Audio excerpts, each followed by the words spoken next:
To get started, I am going to be drafting the pattern, and I have my pattern paper right here. The very first thing I will do is to mark 1 inch below the edge of my pattern paper. It is from this measurements that I'm going to be placing all of my other measurements. So this is going to serve as the starting line for my other measurements. So guys, from that line that I drew, I'm going to be marking my shoulder to bust measurement and also mark the shoulder to waist measurement. In this case, you are going to be marking your own measurements. Once I was through with that, I went ahead to label my lines. So I have the waistline and the bust line. The next thing I will do is to mark the crotch depth from the waistline, and my crotch depth is 10.5 inches. So you're going to be marking your own crotch depth measurement. So this would be the crotch line. Moving on, I'm going to be marking half of my shoulder measurement. 15 divided by 2 is 7.5, and I will mark 3 inches for the neck width and also mark 1 inch downward for the shoulder slope. So guys, I forgot to mention this earlier, but I'm going to be drafting both the front and the back pattern on the same pattern paper. I'm going to be explaining how you can extract both the front and the back from this pattern paper, so just stay tuned. Moving on, I went ahead to connect those points together to get my shoulder slant. Afterwards, I went to mark my chest line measurement of 7 inches, and then I created my armhole line.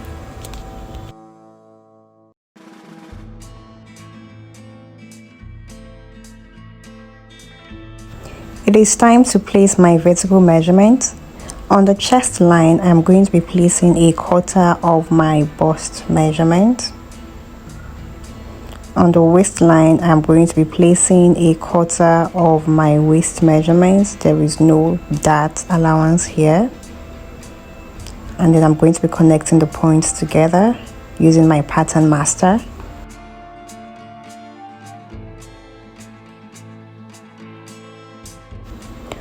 After that, I am going to be drawing in my armhole.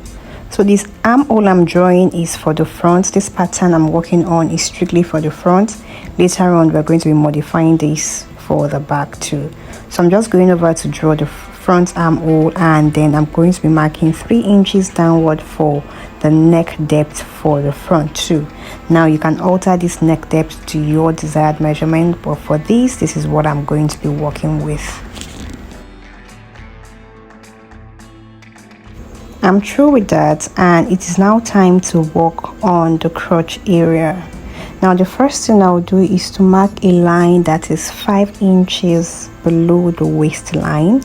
This line would help us draw the curve that a swimwear usually have. So going over to place my tape, I'm marking 5 inches downward, and I will connect that into a straight line.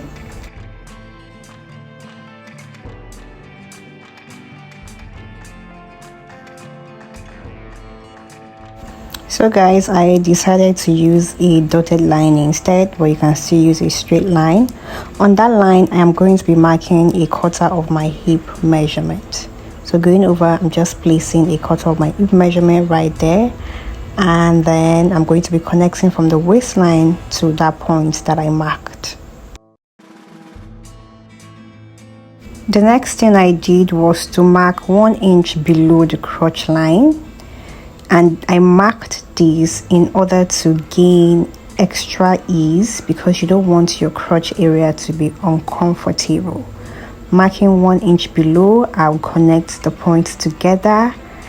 Afterwards, I'm going to be marking 1.5 inch across, which would serve as the width, and I'll connect that point to the place where I marked my hip measurement.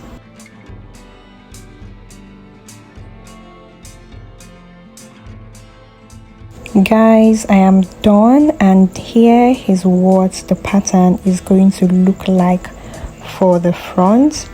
Remember, I said I'm also going to be drafting the back on this, and we just need to do a little bit of some modification, and then we would head on to the back. The first thing I would do for the back is to drop the neckline by 1 inch and then use my pattern master to redraw the neckline. Now for the back, I am using a red pen so that we can be able to differentiate the front from the back.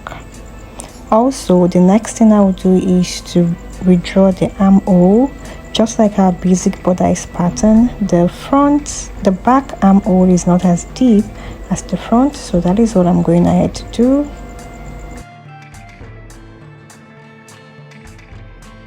The next thing I would do is to modify the crotch area. Also, just like we extended for the front, I'm also going to be extending the crotch area for the back, and for this you can use between 3 to 4 inches. I also believe that even if it is excessive, you can always trim it out than for it to be too tight and you wouldn't be comfortable. So I'm going to be marking 4 inches downward for the purpose of this tutorial, and then I'm going to be ruling a line across. I am going to be marking 1.5 inch so that it matches up with what I have in the front. Then I'll connect that to the hip measurements that I marked.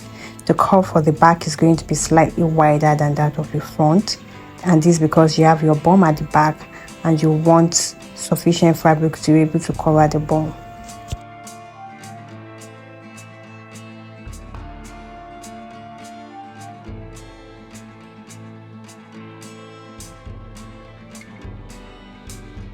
I'm through, guys, and here is what my pattern looks like.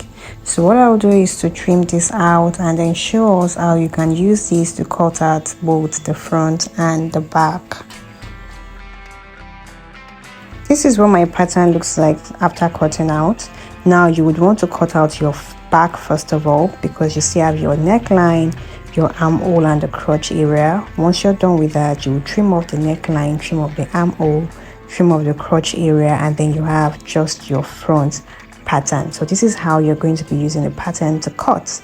Now for the crotch area, the back is going to be overlapping this way in such a way that the back would move forward, and this would just provide some ease for you around that area. If you found this tutorial helpful, kindly give it a huge thumbs up. If you haven't subscribed, please click on the subscribe button, turn on your notifications, and see you in the next video. Stay blessed.